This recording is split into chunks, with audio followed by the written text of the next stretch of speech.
And now the product you have all been asking for. And no, it's not another one of our April Fool's jokes. It's real. Remote start for your BMW. You saw us install it on our F30 and now this F06.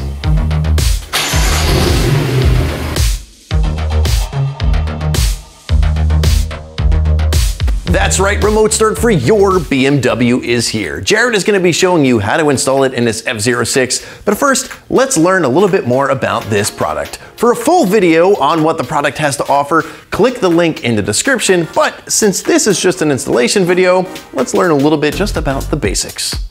If you want to get right to the installation, go to this time in the video.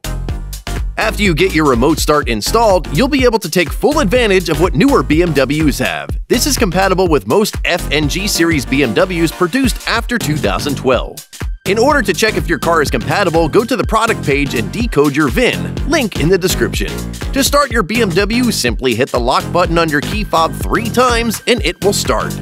To turn it off, hit the trunk button 3 times after the vehicle is running. If you don't turn it off, it will shut itself off after 20 minutes. This is perfect for those hot summer days or cold winter mornings. Now you could always get into your car at the temperature you want. Simply set the temperature on your HVAC controls to your desired temperature, and the next time you get out of your car that day or night, when you start your car from afar, your HVAC system will turn on as well, getting your car to your desired temperature. And that means no more frosted windshields for our friends up north. Unlike the OEM BMW Remote Start, BimmerTech's Remote Start retrofit doesn't require activating the feature in your BMW iDrive. However, it requires a spare key fob installed in your BMW at all times. It will be permanently attached to a module under the front passenger's footwell panel. This ensures that your onboard computer will recognize the presence of a BMW key fob and will allow engine activation. Having the second key is necessary for activation. If you don't have a spare BMW key fob to use for the installation purposes, please add the BMW key fob to your order. Now that you know how it works, let's get to the installation. Jarret, take it away. Let's first start off with prepping the kit to go into the car. This will mean getting your second key fob ready to be installed. Start by locating the key fob enclosure and unscrew the 4 Phillips screws holding it together.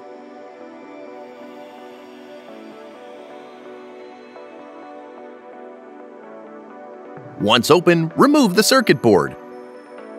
Now let's get your fob ready. Remove the key blade by pressing the small button on your fob. Once out, insert it into the other side of the fob and pry up to pop the battery cover off.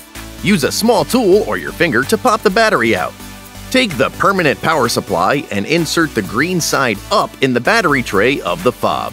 On the circuit board, use your finger or trim tool to gently flip up the retaining clip on the socket for the ribbon cable.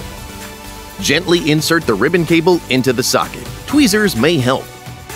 Snap the retaining clip down, and the ribbon cable should be locked into place. Orient your key fob like so and use tape to secure it into place.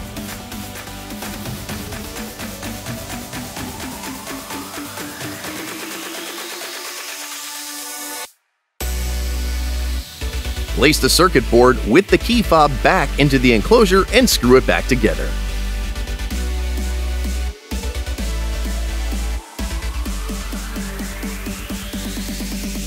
Now let's move to the car. Before doing any actual work to the car, you want to disconnect the battery. In the trunk, lift the floor panel up and out of the way, and with a 10mm socket, remove the negative battery terminal and set it aside.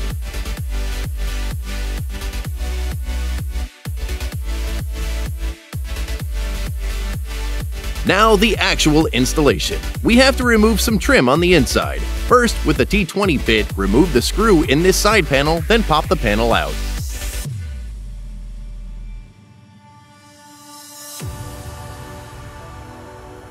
With a T30 bit, remove the 2 screws holding this footwell panel in place, then carefully pull it down and slide it out.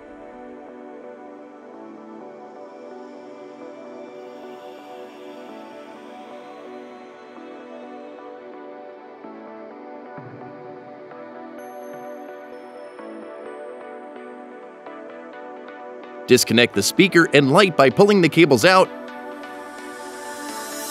and remove the OBD2 connector by sliding the latch back, then pulling the connector out.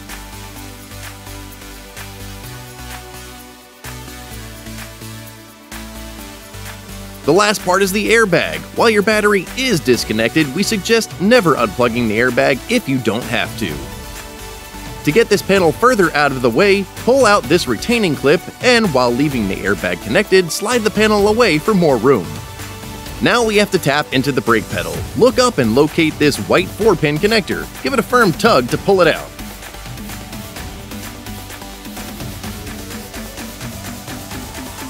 On the main BimmerTech harness, grab the 4-pin section and plug the connector you removed into the BimmerTech harness.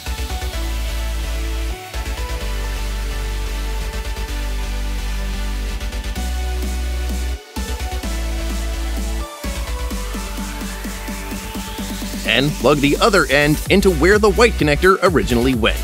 You've now tapped into the brake pedal.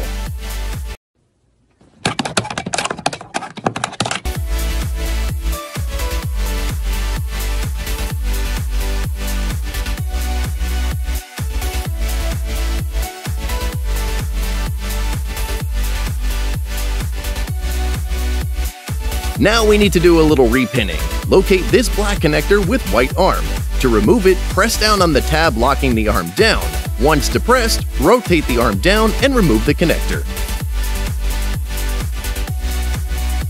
To get to the pins, we have to remove the 2 connector retainers in the black sleeve. With a pick tool, press in the tab on either side holding the retainers in place, and then slide the black and gray retainers out of the sleeve. You'll have a starting and ending number on the retainer to help you find the pin you need, which is pin 49, which is the yellow and brown wire. Take the wire and gently pull up on it while taking your pick tool and gently pressing down on the tab that you could see through the window. The wire will pull out. It may get stuck on the next catch in the retainer, so just use your pick tool again in the next window. Use your fingernail or pick tool to slightly bend the tab back out so it locks in later. Take the orange and black wire on the BimmerTech harness and insert that into slot 49 where you took the yellow and brown wire out of. Slide it in until it clicks. To attach it to our harness, start by pulling this half of the connector out by pressing down the tab and pulling. To open the connector to seat the pins in, take your pick tool or fingernail and lift up the small tab near the middle and slide the connector apart. Take the yellow and brown wire and slide that into slot 1 on the BimmerTech connector.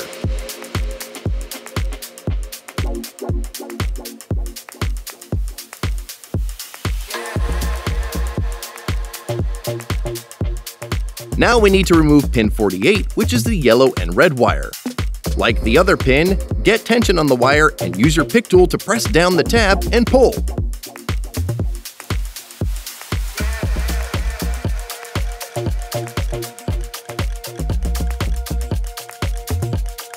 Bend the tab back out and then slide that into pin 2 on the BimmerTech connector.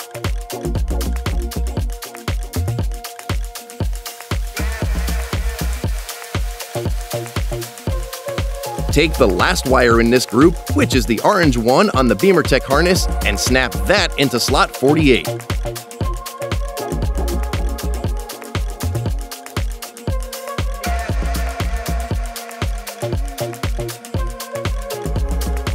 Reconnect the 2 halves of the BimmerTech 2-pin connector and then plug the connector together.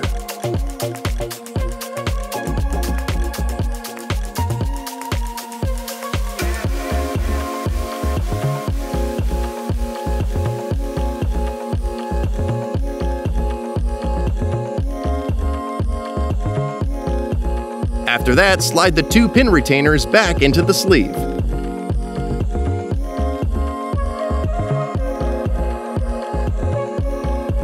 Place the connector back in place, and while pushing in, rotate the arm up and the connector will cam itself into place until the arm clicks into its final position. Now it's time to run more of the harness. Grab onto the rear steering wheel column trim and pull it up and off.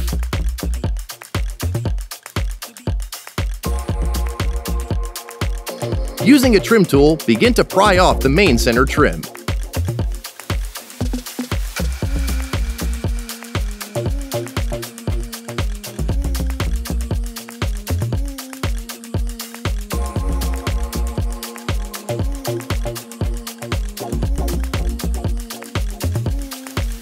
Remove the Start-Stop button by pinching and pulling the connector out.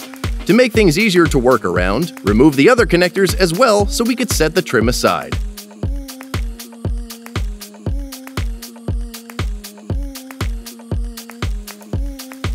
We need more panels off, so on the passenger side, remove the side trim like you did on the driver's side with a T20 bit.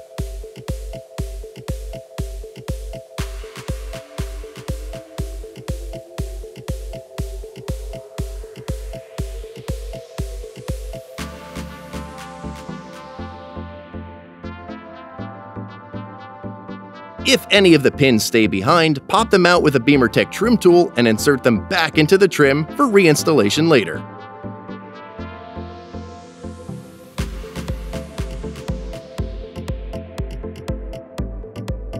Now we have to feed the fuse and power wire through. Take a large cable tie and tape the end with the fuse to the end of the cable tie.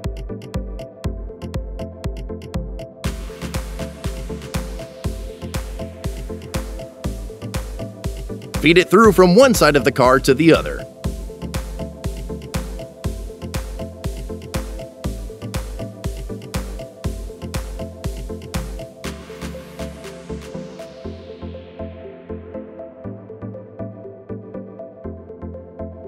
Also on the BimmerTech harness is a fork connector so you can ground the system. Back over on the driver's side, locate this screw and partially back it out so you could slip the fork connector behind it,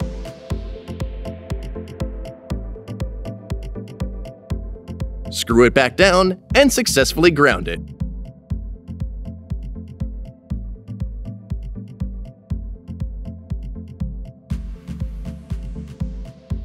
Now we can get the modules in place. We had some Velcro laying around that we used to secure the modules together. This is not needed, but Jarret found it easier to keep the two together.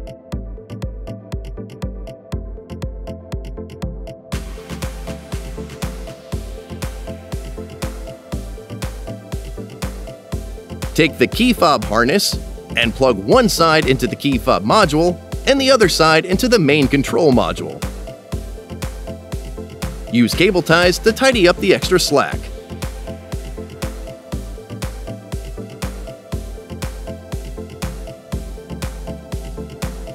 We must have had extra Velcro laying around because Jarret decided to use more to help secure it to the car. This is also not necessary, but Jarret found it helpful.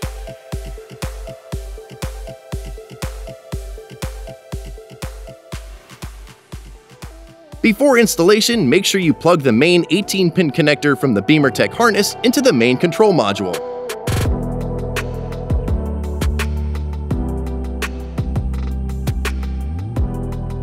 Tuck both connected modules up here.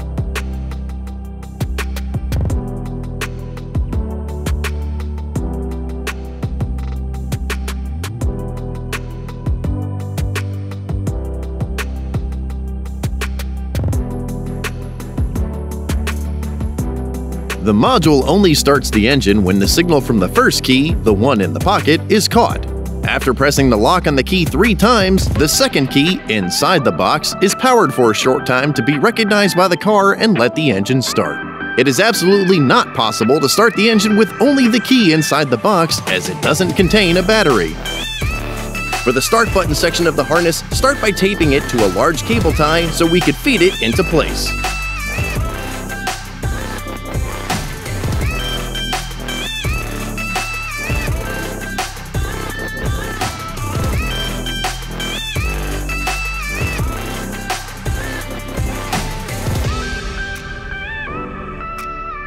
Take the other end of the cable tie and feed it up through here.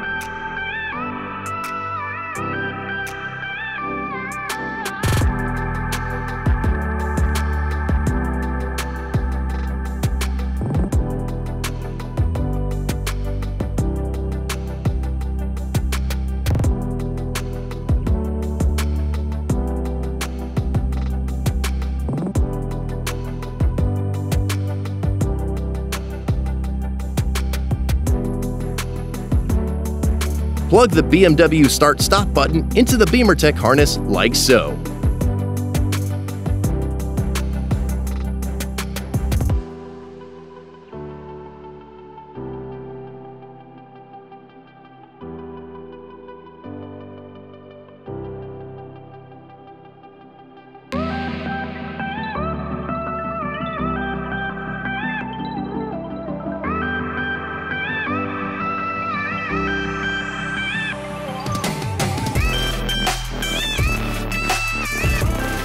Now let's start tidying everything up.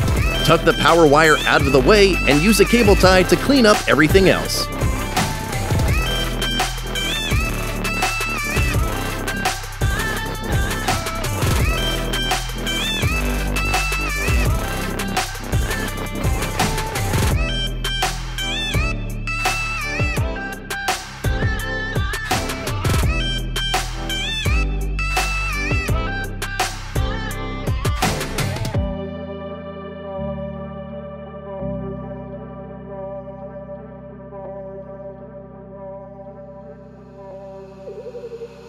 Plug the light and speaker back in.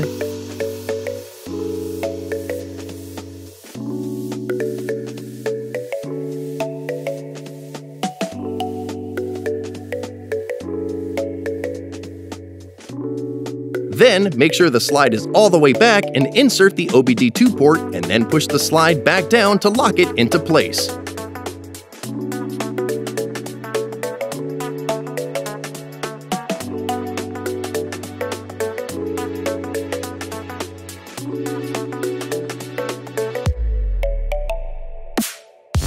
Snap the panel back into place and reinsert the T30 screws.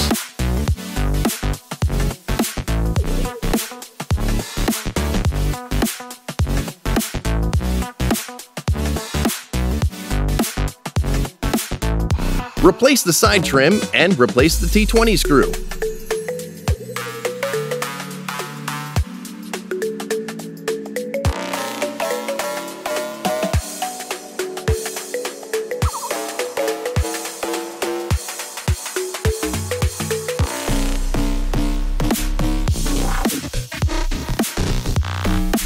Now we just need to give the unit power and we'll be done. Start by removing the two T30 screws holding the passenger footwell panel in place.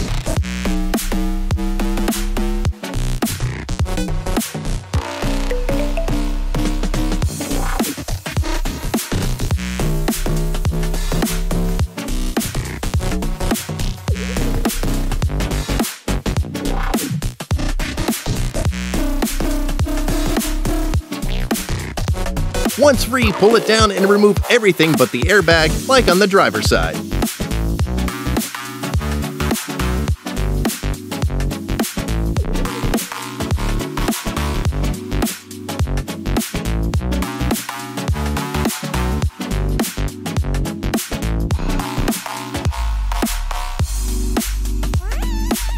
In the now exposed fuse panel, locate and pull out the top fuse on the bank of the larger ones on the right side. Take that fuse and place it into the slot of the BimmerTech fuse harness.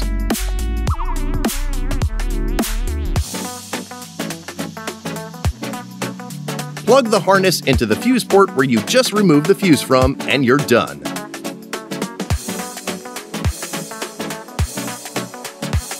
Tidy up the rest of the slack and tuck it out of the way.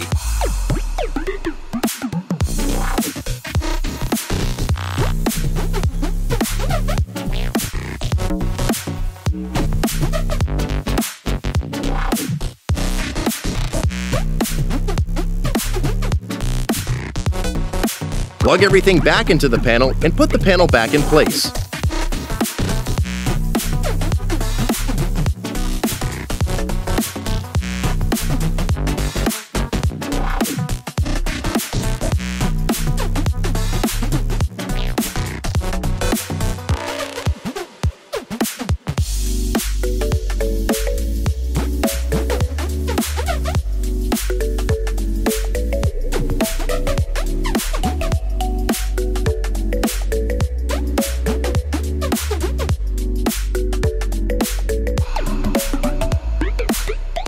Reinstall the two T30 screws, and this part is done.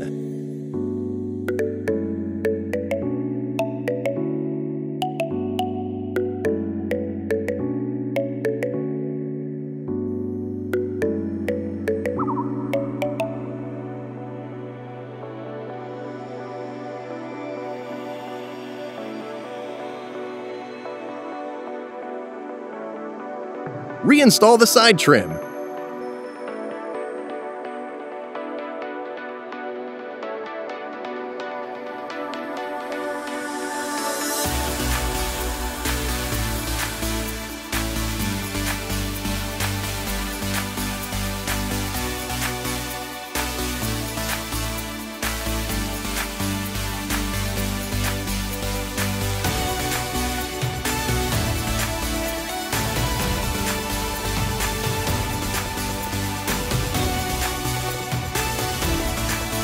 Finally, plug back in the 2 center connectors of the center trim and finish up by plugging the BimmerTech connector into the start-stop button.